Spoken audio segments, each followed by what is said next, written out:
আজ শালার মাছটাকে আমি ধরেই ছাড়বো রে। হাল্ক কি মাছটাকে ধরতে পারবে? হাল্কের বাড়িটা ভেঙে মুছড়ে ফেল। আমাদের উপর দয়া করুন অফিসার, আমাদের যাওয়ার আর কোনো জায়গা নাই। অফিসার, আমরা সব লোন শোধ করে দেব, দয়া করে আমাদের বাড়িটা ভাঙেন না। এক কথাও না, হাল্ক আসার আগেই বাড়িটা ভেঙে ফেলো। বাবা, পুলিশরা আমাদের বাড়িটা ভেঙে দিচ্ছে, তুমি জলদি চলো।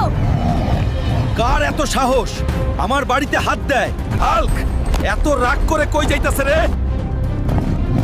আমার বাড়ি ভাঙতাছে রে, আমি আইতাছি। হাল্ক হাল্ক, তুমি একটা কিছু করো, ওরা আমাদের বাড়িটা ভেঙে দিচ্ছে। চিন্তা করো না, আমি দেখতাছি। অফিসার, আমি তো বলেছি 1 মাসের ভিতরে লোন শোধ করে দিব, তাহলে বাড়ি কেন ভাঙতাছেন? তোকে আর সময় দেওয়া হবে না রে। অফিসার, আর একটা দিন সময় দেন, আমি সব লোন শোধ করে দেব। ঠিক আছে, তোকে আর একদিনের সময় দেওয়া হলো। এই একদিনে কি করবি কর।